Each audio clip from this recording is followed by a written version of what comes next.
Welcome everyone, and thank you again for joining us today. Today, the Adirondack Land Trust is very happy to shine the spotlight on the Northern Forest Atlas Project. Thank you for joining us from across the Northern Forest, and we have many people tuning in from beyond this landscape as well. 120 people in all have signed up. With me today from the Adirondack Land Trust is Kimberly Corwin-Gray, our Associate Director of Philanthropy. And Kimberly is the one we thank for putting together all of our actual and virtual events. And if you have any technical problems during the program, please go ahead and type those in the chat at the bottom of the screen and hit enter and we'll assist you. And again, if you have any questions about the Atlas or today's program, please type those in the Q&A at the bottom of your screen. And we will get to as many of those as time permits at the end of this program. As many of you know, the Adirondack Land Trust is a nonprofit organization serving all of the Adirondack Park and some lands outside of the Blue Line in 3 areas: north to the Canadian border, southeast to the Green Mountains of Vermont, and southwest toward the Tug Hill Plateau. Since the Land Trust was founded in 1984, our supporters and partners have helped us to conserve nearly 27,000 acres of forests, farmlands, waters, and wild places that advance the quality of life of our communities and the ecological integrity of the Adirondacks.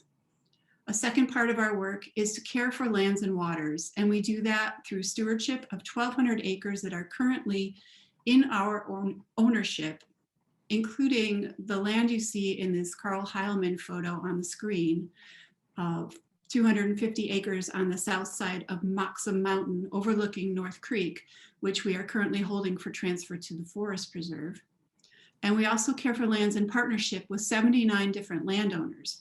Together with them, we care for 16,000 acres under conservation easements. A third facet of our work is connecting people with nature, and that is the reason for this program. Today, we are honored to present Ed McNeil and Jerry Jenkins, the founders of the Northern Forest Atlas. They will tell us the story of the Atlas, but on behalf of the Land Trust and as a person living in the Northern Forest, I'd like to thank them for this invaluable contribution to what we know about this landscape and all of its parts. Our understanding took a huge leap forward when Ed and Jerry began publishing the Atlas work. It is not only useful, it is beautiful, it is inspiring, and we see the Adirondacks from a completely different perspective because of it. Jerry leads the fieldwork, photography, writing, and graphics for the Atlas. He is a former staff scientist with the Wildlife Conservation Society's Adirondack program. Trained in physics and philosophy, Jerry has 50 years of field experience as a botanist and ecologist. He is the author of several books about the Adirondacks and recipient of the Harold K. Hochschild Award from the Adirondack Experience and the W.S. Cooper Award from the Ecological Society of America. Ed will tell you more about Jerry's work in a moment.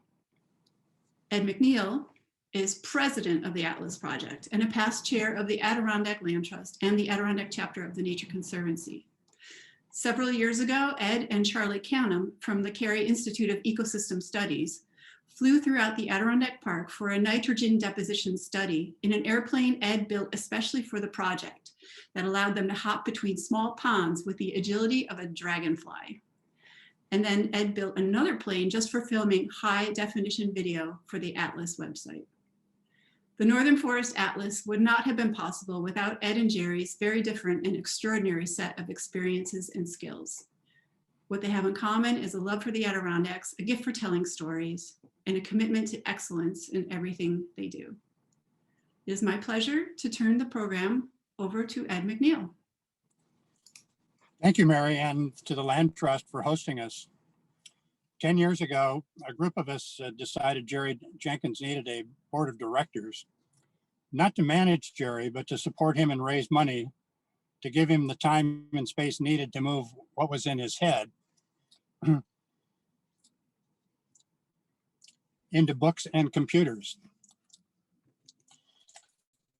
After 9 and 10 years, along the way, Jerry added additional products into our use so that all of us can see the things that he has collected. It is unlikely anyone else on Earth would have completed the photography, let alone the graphics and text that Jerry has published or has in progress. The photography alone is so cutting edge, Jerry has had to make up and assemble equipment to accomplish it. Many of the photos you're going to see are assembled from 20 to 100 stacking photos from individual images obtained by moving a camera a millimeter at a time for each image or changing focus. The final images show you incredible detail. And to sample that, try imaging or try zooming in on any Atlas website or digital Atlas photo, and you will be very surprised at the detail you can see.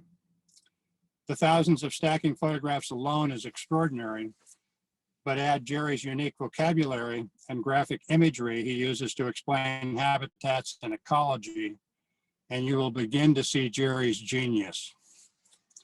The original board of 8 people assembled 9 to 10 years ago to support Jerry and his work have never left. Think about that. No one left.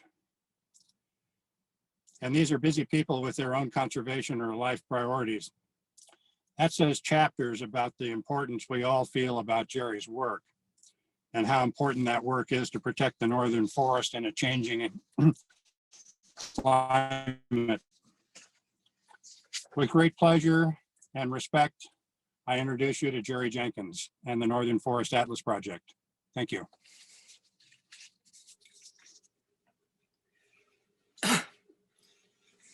Okay, hello, everyone. I am here. And I'm doing a share screen here.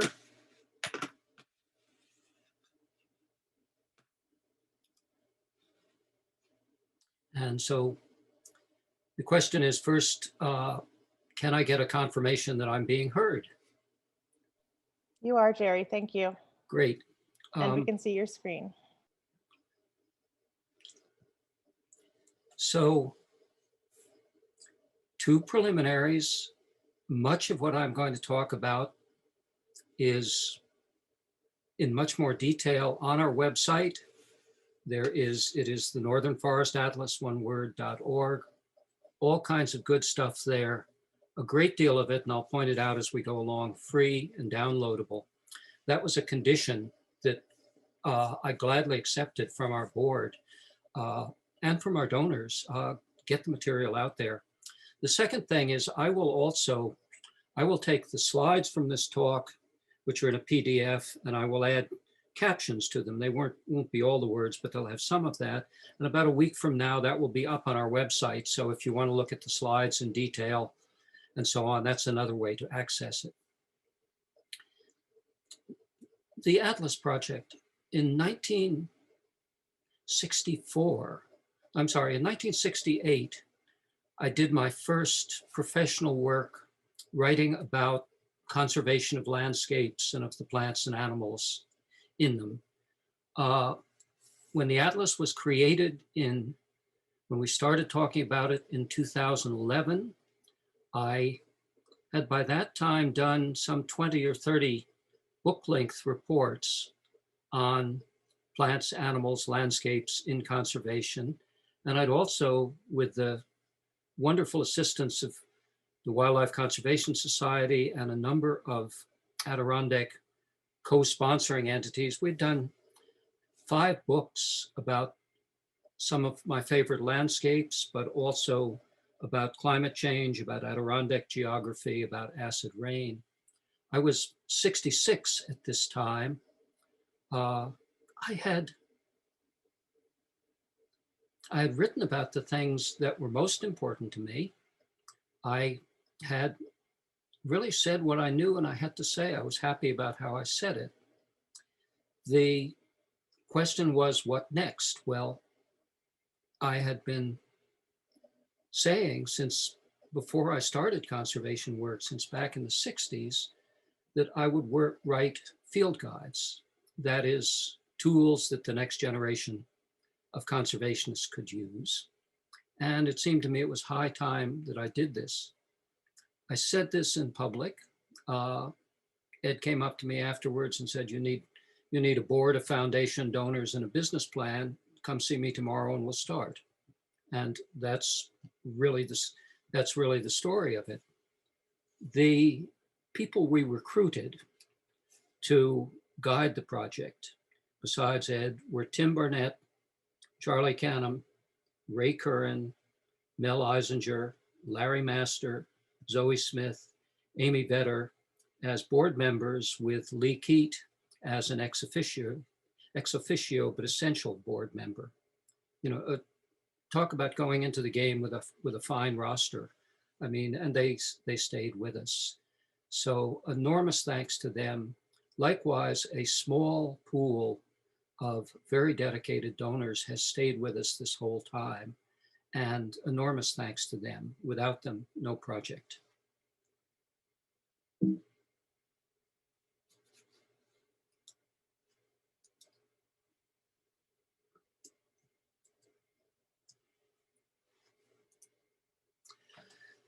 Photography was central to the project, but we had no idea when we started that it was going to be actually going to be the products. The reason was that in 2011, neither I nor anybody else could take very good close-up photographs. You could only get a tiny amount of the kind of objects we were interested in focus. In 2012, a stacking technique developed. Essentially, you move the camera sideways towards the object, fractions of a millimeter at a time. You take 10 or 50 or 150 photos. The computer picks out the best bits, makes a single image from them. I saw this, the insect people pioneered it. I saw their work. I said, there's no way we cannot do this. So I built a studio and a setup. I'm sitting in the midst of it, just a few props. This thing is a specimen holder. It was cobbled together from a couple of $100 of photographic cast-offs and odds and ends. I said, I'll build a better one when I know how to. It's been all we've needed for 10 years, so there it is. The workhorse camera has a 1 to 5 magnification macro zoom on it. And that gets us down for almost everything. But as we've come to the mosses and grasses, we need much more magnification. So the actual workhorse there is a 200 millimeter lens with a fairly specialized microscope objective above it. And the lighting, people work in flash, people do everything in this world, but I need continuous lighting that I can control the color of and intensity from many different angles, softened with soft boxes. And the upshot of all of this is that you can take, or you can make, I should say, pictures like this. And you see how much depth they have, and you see the clarity. They are sort of like you were walking around and you could just walk into the microscope world and turn these things and look at them and so on. They're also splendidly useful for books because field guides not only need to show things, they need for you to be able to compare things. And that means you need to create these mosaics of views that are equivalently lighted, no background, sharp, side by side. And then the eye can do its kind of amazing thing, move from one to one another and see small differences. So, you know, over some years we got better, but within a year, I mean, really the first time I put the stacking stuff together and shot it, I was floored. And so it became clear that we not only had a tool to use. My original concept was I was just going to look at pictures, make drawings, and they would go into the products. But we had something that we really had to get out there for other people to see. So the first half to 2/3 of this lecture is about what we did with this imagery. And then the last, you will see drawings start to work their way into that. The last third is about where we're going from now on, which are books that depend almost entirely on drawings. So coming back to these photos, these are very nice. They reproduce the real objects, but what is it you're supposed to be seeing there? What really matters? Well, the eye can tell you some of that, but natural history is hard, and natural historians have over the years worked out a language that goes with images that classifies, points, distinguishes, diagnosis. And so one of the nice things about subtracting the background is then you can move these annotations. You can get the names right up close. You can show things you're supposed to look for. This line actually should have a skull and crossbones above it because it's a warning line. It means that while these two things may look different on the screen, once you get the two trees side by side, you'll encounter leaves that you can't tell apart. So the stacking photography opened up the possibility of really dense annotation right on the page. As we moved,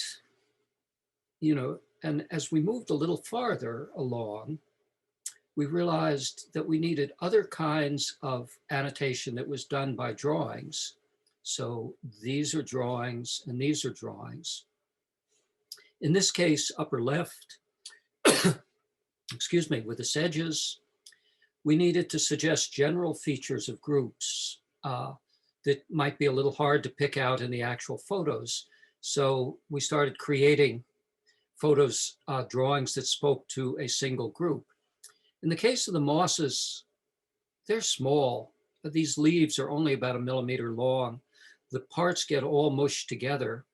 And we needed to pick out important details, but that we're in the photos, but we're not clear in the photos. So this drawing down here is an explication of the photos. And we also wanted to save words. So iconography, this is going down here, is a common species. It's also a must-know species. If you're in fens, you're going to see the little thing. A microscope will help you be sure what you're seeing. And here its preferred habitat, its optimal habitat is a rich fen. So annotation not only with words, but with pictures. So those were the tools we brought to this. We decided we would start with making photo guides, start with trees and shrubs. And I will almost say, of course, because those are the plants that are everywhere in a forested landscape. They're the plants that are around all year. They're the plants that create the communities in which other plants live. And they're a framework. They're like the bright stars in the winter sky. You know them first, and then you relate a lot of other things to them. There is an all-star run of tree books, various different sizes, different graphic approaches. We had to fit in with that. Was there a niche for us at all? Well, yes. And this led to a set of goals for me. The niche was that, since 1958, no one had really done trees and shrubs together. This is a masterpiece of a book. And really no one had almost done shrubs at all. And furthermore, none of these books give sharp diagnostic treatment of buds. None of them give the detailed structure of flowers. And only these two books have comparative pages. And by comparative pages, think of the old Peterson bird book with all the woodpeckers, 22 woodpeckers in the Western US, all on one page where you can see them side by side. So we wanted trees and shrubs. We wanted flowers and fruits and buds. We wanted the details sharp. And none of these books have much ecology in it, and some of the most famous have absolutely zero ecology at all. So we needed to pack that in too. And the next two slides are going to be technical, just gloss over them if you like. But since I'm a studier and a classifier, I started studying field guides. Also, they're my favorite literature, so that was fun. Measured, compared 100 or more of them, and realized very quickly you couldn't have everything you wanted, that there are a set of choices and that there are illustrations and text and they compete for space. And so, you know, if you start thinking, okay, how much text am I going to give to species? If I want a lot of text, well, that kind of minimizes the illustrations. Supposing I want, like the classic Peterson's, pages that compare 20 woodpeckers, but that have long entries, 300-word entries or more in each woodpecker, I just about have to set the text in one place in the book and the illustrations in another place in the book. That's inconvenient. Most modern guides integrate and they mix the text together. But at that point, you are limited both in the number of illustrations you can place and in the number of species of a page and the number of words in the text. So you get convenience, but you've accepted a lot of limitations. And, you know, again, being one of those dull ecologists, I realized you could sort of look at the books like this and see what they were trying to do. All of these books, let it be said, without any crossing of the fingers, are masterpieces. But they made choices and accepted limitations. We chose to put our initial woody plants down here, almost no text, but lots and lots of species on a page. The other graphic guides have sort of migrated in this direction a little bit. When we come to the field guides, we said, well, we really want two kinds of books. We want one kind of book, excuse again, one kind of book like this with really strong comparisons. And then we want another kind of book with integrated text and picture pages. So we want the first third of the book to look like something up there, and the second third of the book to look something, second half of the book to look something like that. Fortunately, and we said, okay, well, can you do that in a small book? And the answer was no. So we said, okay, we've got to go to big formats for these photo books because otherwise they're not going to work. So we gave up on little guides. Here's the book of books. And we made bigger ones. Fortunately, there was a precedent for that. And it was a very important precedent. George Simmons' tree and shrub books are really two books in one.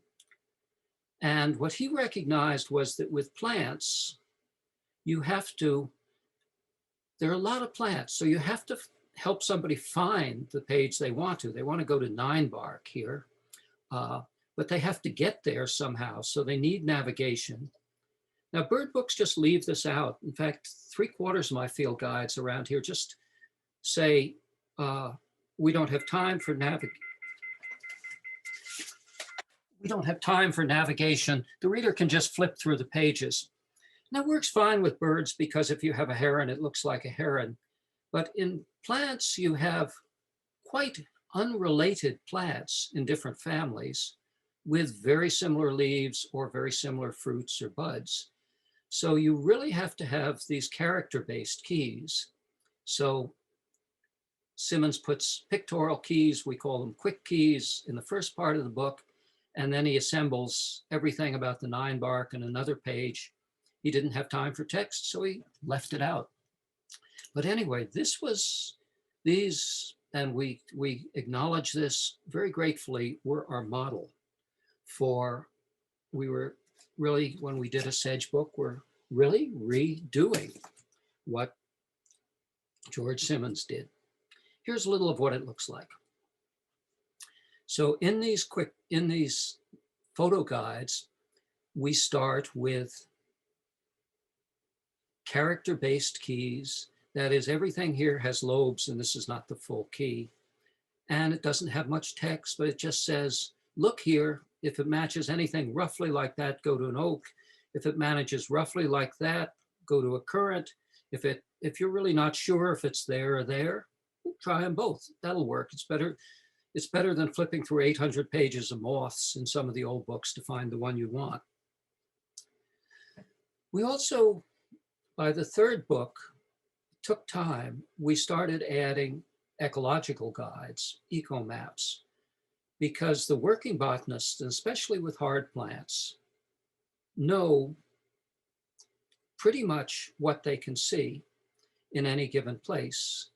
300 mosses, say, in our northern forest flora, less than 20 on a wet dripping ledge or a ledge in the splash zone of a stream. So they know how to eliminate things very fast.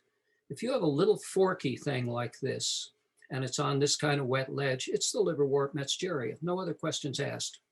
You know, you've got it.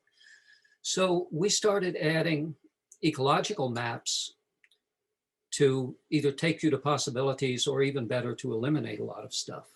So we had in the beginning character guides, many of them, ecological maps, about 20.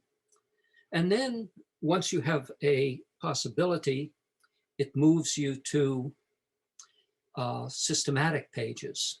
So for instance, if in the leaf things you had decided your plant was a small evergreen with either broad leaves or semi-needle leaves, then you find you're in the heath family, and then we put all the things side by side. So this is a systematic page, and here our annotations come in. So this was the basic scheme in the photo guides: navigation by habitat, navigation by these character guides, quick guides, and then systematic pages where you could go family by family and see what was there. By the time we got to the moss guide, we also realized that seeing the kind of places that plants actually live in and sort of knowing what is in there, not just habitats, but the actual places, was really important. And by that time, I was accumulating landscape photography, but with lists of the actual plants in them. So here, for instance, is a sand basin up in Nova Scotia. Curiously enough, this blow-over sand next to the sea is all covered with about 5 kinds of half-buried moss that do really well there. They like the nutrients in the spray. So we give you a list. So this was the first point we started adding environmental photography to. There's going to be a lot more of that in our next couple of books. Books are fine, but it's also sometimes nice to have everything within one eye span. So for each of our guides we made, I won't try to show these to you, but for each of our guides we made fold-out charts, waterproof paper. The printers and publishers did incredible work getting the ink not to run on the waterproof paper, but they did. But these are smaller than the books.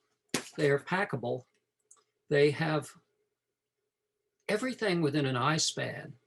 So, you know, if you are, for instance, down here, or say up here on disturbed soil, with 90% certainty, your plant is right here under your eyes if it's a moss. And this is a big convenience. We'd also moved, so that doesn't work with you, this works. I'm gonna blow up those illustrations.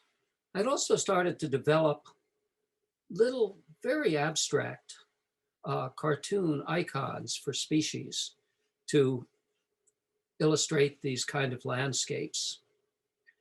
And these have 2 purposes. I mean, one is that they give you a list of things, excuse me, that can be seen there. But the other purpose is that they suggest that once you know you can only see about 10 things, often the shapes are different enough that all you need is a quick look and you know 90% certainty what you're looking at. Little skinny leaves, cultivated ground, pluridium, burnt ground, curved capsules, funaria. So this is what we call intersecting ecology, who lives where, with obvious quick features of form. So it's a morphology, ecological cross-classification. And once you have those, you can identify so many plants, 3/4 of our flora maybe just on site. you need to check, everybody needs to check. But this is what we teach in workshops and so on, and it's very powerful. We also did something else with our imagery, and I won't try to get it up close to you, but you see that there is a big chart behind my head, and that is drawings and diagnostic features of pretty much 40, 50 major groups of the sedges around here. And these kind of charts we find extremely useful. We place them on tables or up on the wall in classrooms when we're teaching. And the wonderful thing about them is that the students spend very little time with them. The students, if they get puzzled with a book or something, they take a little scrap of something in their hand, they run up to the chart, they know it's somewhere. They just, like kids matching. They go around, look, this seems to fit, back to the microscope or the camera. These we don't sell because inventory problems, who knows, creation.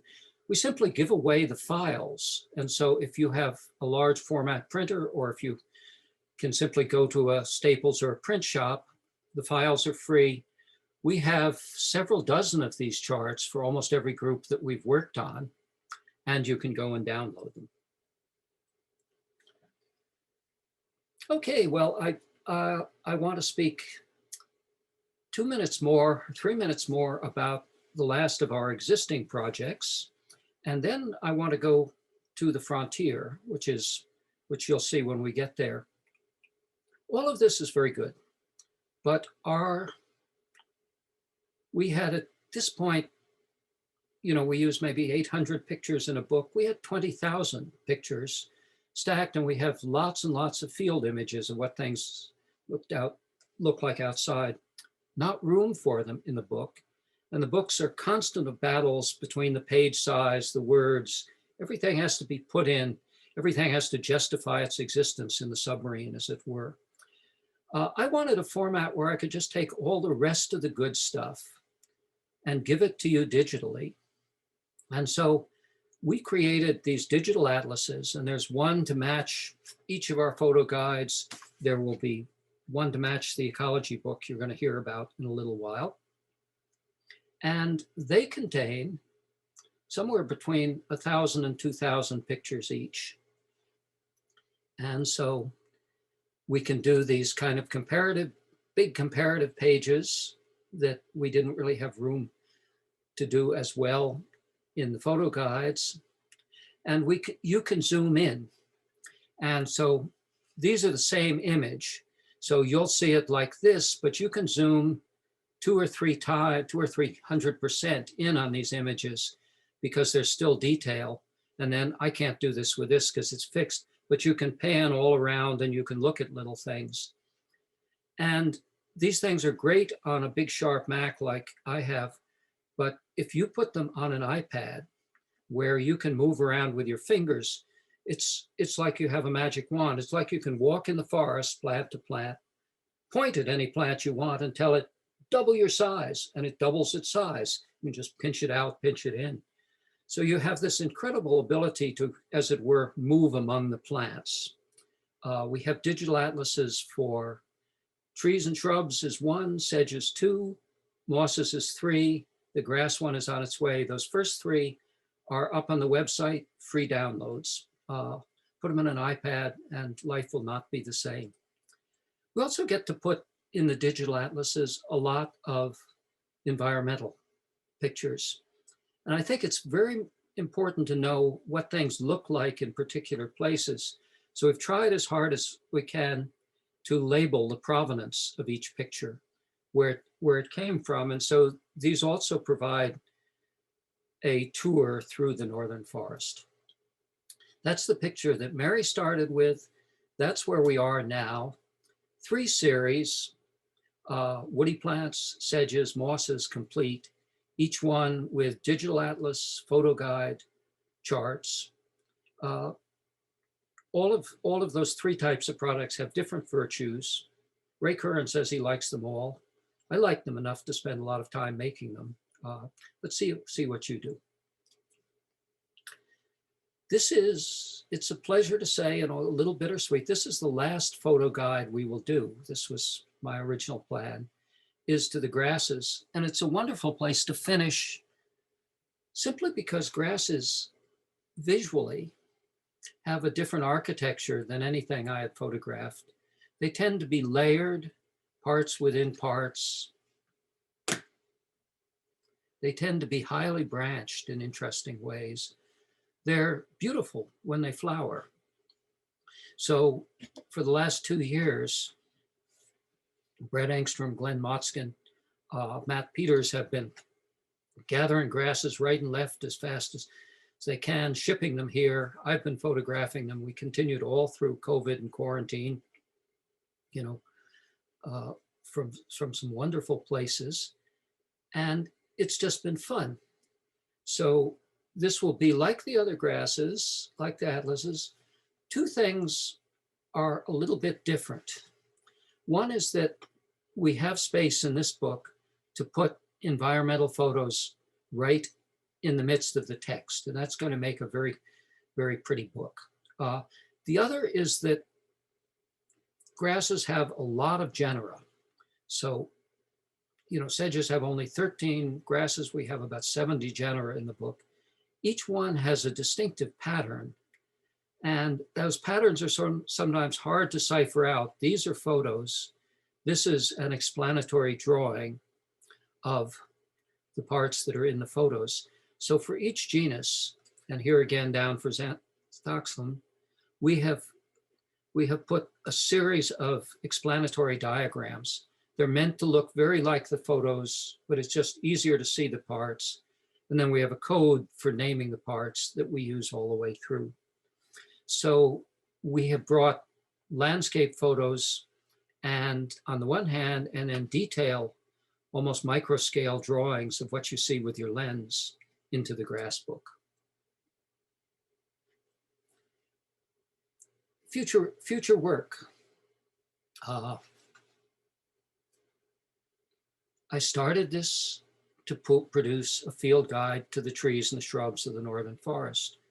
I can't believe it took me, and I've worked on it on and off, but it will be year 9 before I'll really clear time to work on it full time. That's bad in terms of carrying out your objectives. It's pretty good because I've had nine years to agonize over how to solve some of these design problems. Here's what it's going to look like. The first third of the book is all comparison and navigation. And I'll show you these up close in a moment. But these are plates that compare things and also ecological plates. And then the last 2/3 goes through systematically by genus. So it starts with Abies, the fir, and goes to Acer, the maple, and Amelanchier, the shad, and so on. And we'll look at these up close. This is going to be a book of some 400 pages, not as small as a Peterson Field Guide, certainly not much smaller than our big photo guides. It's pretty much all vector illustrations. I'm torn between whether to brag about these or apologize for them. I do neither. I'm not an artist, but I am able to build images on the computer, and I work from the most detailed photographs anyone has ever taken. So while there's no art in this, I can get the irregularities of leaf shape and leaf toothing and veination pretty true to life. And I can take you in and let you see some pretty fine details. And the great thing about these is that they can be used small in comparison, they can be used big for details. And it's nice to be back to white backgrounds, though I love black, but if we're going to have a lot of text, that's important. So we need the white black background. The first job in a book is to show you the diversity you're going to be dealing with and give you a language, ideally a simple language, to deal with that diversity. So one starts with some glossaries. Here's one of the glossaries of things about leaves. The next thing to do is to lay out how the plants occur in different habitats.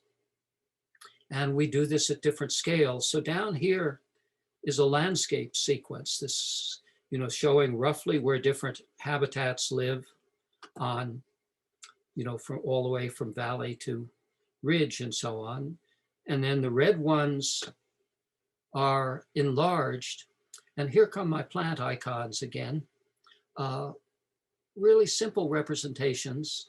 And I don't list all the key species here, but this is a tree book, so I list all the trees and shrubs, and then some of the most common diagnostic plants from other groups. So we will have some 30 or more of those eco maps. The next thing to do is give you navigation. We can't just rely on you flipping 400 pages to find something that looks like it.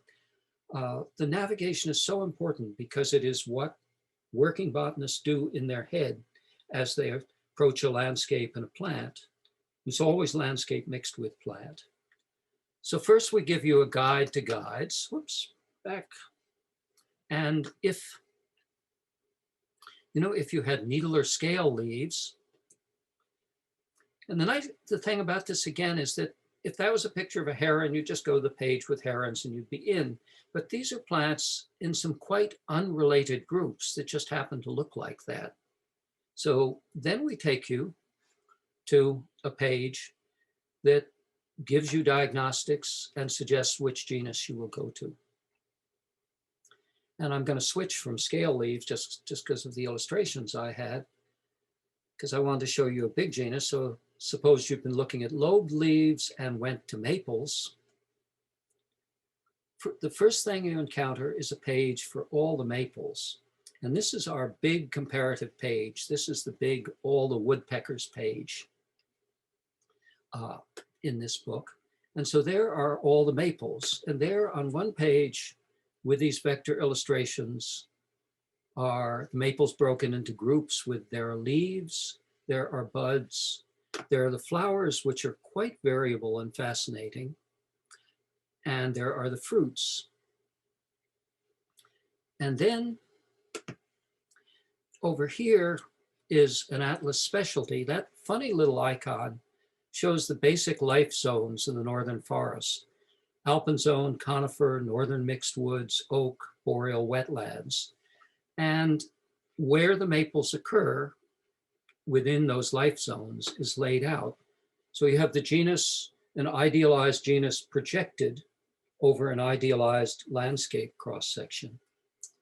And then finally, there are species pages. And there are only a couple of important things to say about this. Number one is that the design is not final, but we're getting close to it. Number two is that books with only 200 words spend 150 words telling you just what the picture opposite shows you. An errant waste of time. So if our pictures are clear enough and if they're annotated, much of the description is all over on the right-hand page. And all we have to do on the left-hand page is pick out the most important descriptive characters. I call those diagnoses. And all the rest of that page, I have a couple of hundred words left to do ecology and geography and pollination and things like that that really matter to me. So that is the strategy. That book is underway. I've got to finish this grass book this spring, and then I get back to it.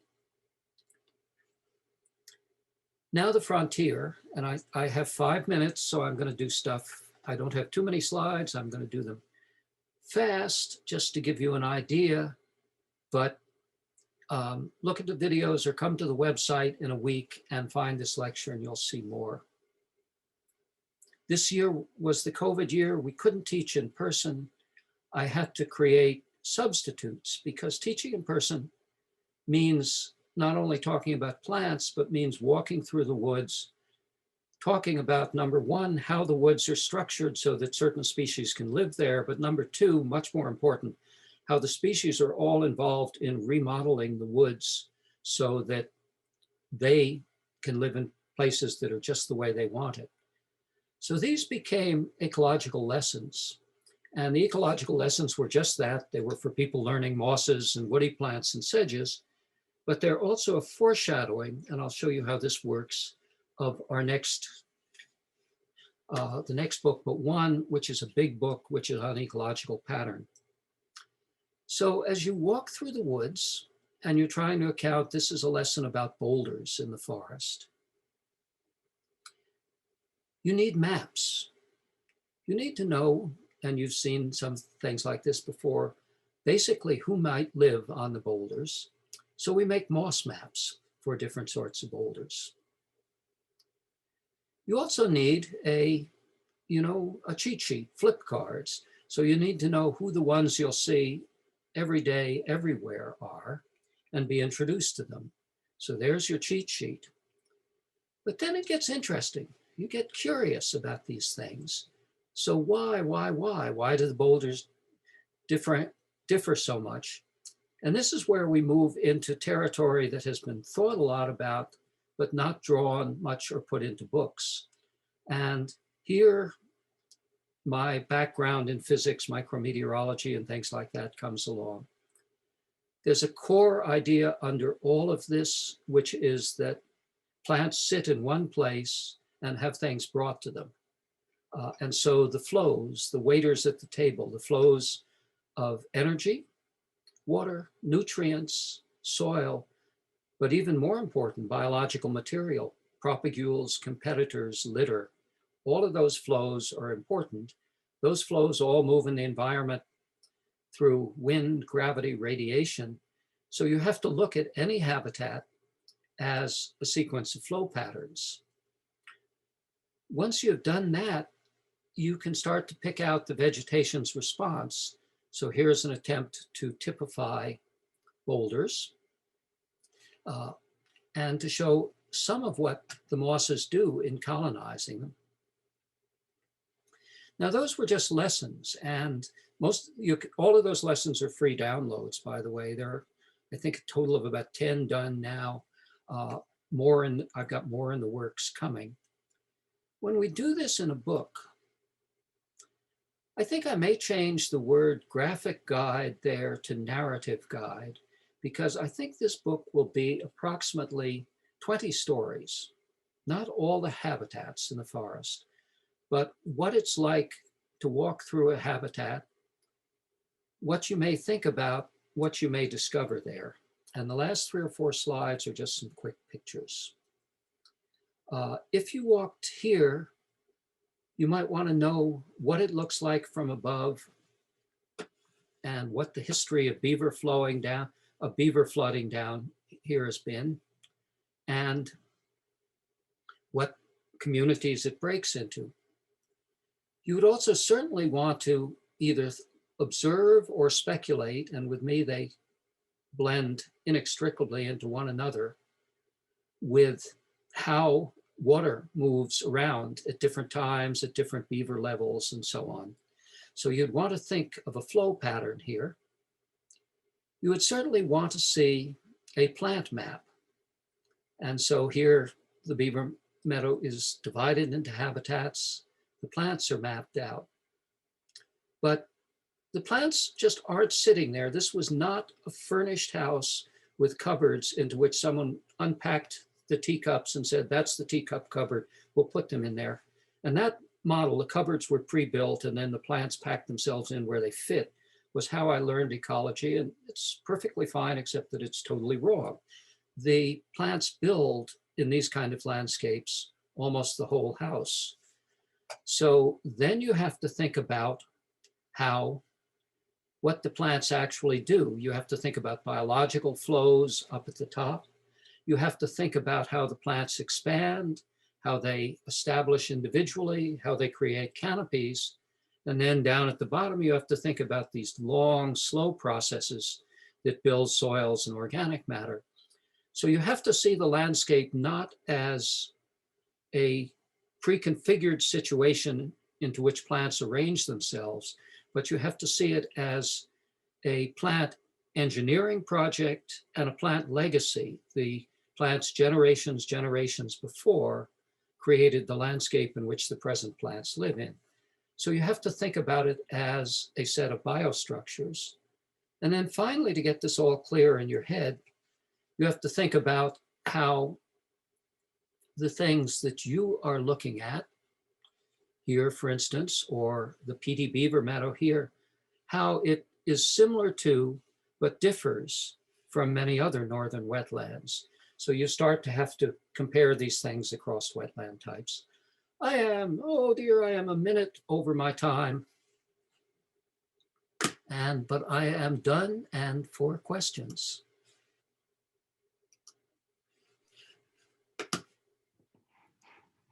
Thank you, Jerry.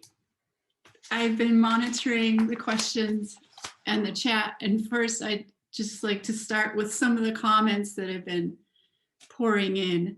Just dazzled, breathtaking, magisterial life work, fabulous, amazed and delighted. So thank you also to this appreciative audience for submitting some interesting questions. Actually, my brother over there does all the work, and my sister. They just like me to talk. Well, please share these comments with them. The comment you made that field guides are your favorite literature got some attention. That you are designing materials not just for the backpack but for the nightstand. And one of the questions was about how you consider language when you write. Are you considering the language skills of your readers?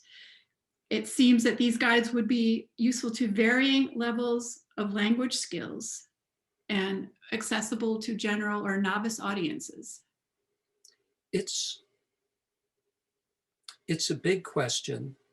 I spend, would you believe it, more time in these little 50-word, 20-word chunks of text, getting them right, and also in deciding the words that I will use and will not use, and the rhythms involved in them, than I do on the graphics. I consider myself a decent professional writer and somebody that has done enough graphics to be good at it, but all my background from childhood on is with the rhythms of words and the meanings. Audience, I try to use the simplest words that will do the job, but my audience is people that want to learn things, and people that want to learn things love learning new words if they are useful words, if they're not just words to dazzle you or something. So I lay out a technical vocabulary, but I keep the sentences simple and short. I leave out edit after edit, every last word I can get out, give the pictures more space. I'm a real minimalist here. There are few people, they're imaginary people, but they are more outspoken than I on certain controversial issues, and they appear in the footnotes. We have a few imaginary strangers whose voices pop into some of these books in footnotes. There's a, we don't know if she is a man or woman, named Nomenclator, who has strong opinions about name changes. And I like to have her talk once in a while. Well, I appreciate your writing. And the next question is more about conservation and applying the atlas. Wonderful work. Are there plants or natural communities underrepresented in conserved areas of either the Adirondack Park or Northern Forest, in your opinion? In the Adirondack Park, we are doing pretty well.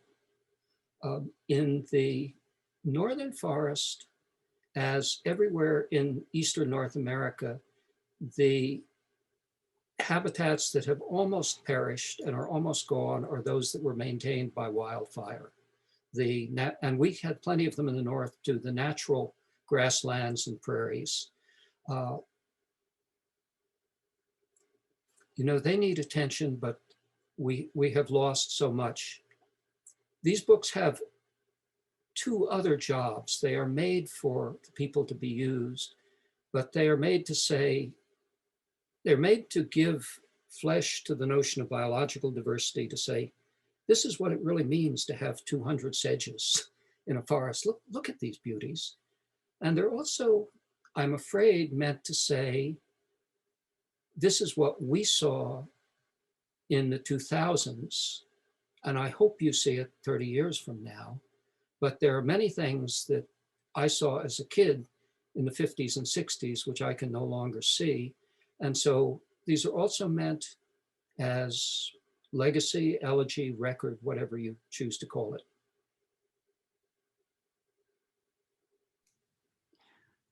I think we only have time for one more question, and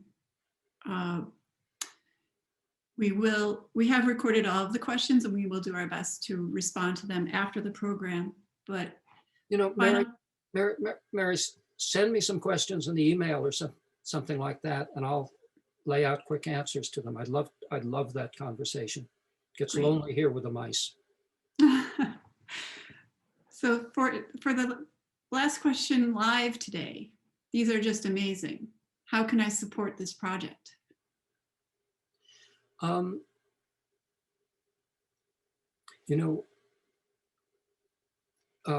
If you want to support in a big way and have the means, talk to Ed. Be careful when you do. He's a poker player. Join our donor pool. But there is an even better way to support this. Natural history books, like good tools, sell themselves by people seeing people using them. Get the books, use them. If you like them, if they work for you, show them to other people. That's the simplest thing. The books are designed to have a life of their own without anybody having to wave flags about them. And you can be part of that life. Great. And we will, at the final slide, will show where people can learn more about the Northern Forest Atlas. And Kimberly, I think we have a slide to put up as we say goodbye today. I just want to thank Ed and Jerry again for this gift to the Adirondacks and to the Northern Forest, and for all you do. And thank you to everyone for joining today. The entire Atlas board is a dream team, as Ed and Jerry talked about. And we are also grateful to Ray Curran and Dan Spada, who will be leading winter botany field trips on Land Trust property on February 20th. As you can imagine, both trips filled up quickly. But if you're interested in a warm weather version of a field trip with Atlas scientists, please let us know, and we will see if Jerry, Ray, and Dan can pull another trip together. Mary, Kim, so well put together, so smooth, so professional. You're the best. The organization is the best, period. That is high praise coming from the high priest. Thank you, Jerry. We have another forum. We'll be putting out the word on listening to private landowners who have protected their lands and their motivations for doing so. That will be at 10 a.m. Tuesday, March 2nd. You can see AdirondackLandTrust.org events. Finally, again, if you have any questions about the Northern Forest Atlas or about Adirondack Land Trust programs, please don't hesitate to send them to info@AdirondackLandTrust.org, and we will make sure they get to the right place. Thank you again. This was such a pleasure. Have a wonderful week.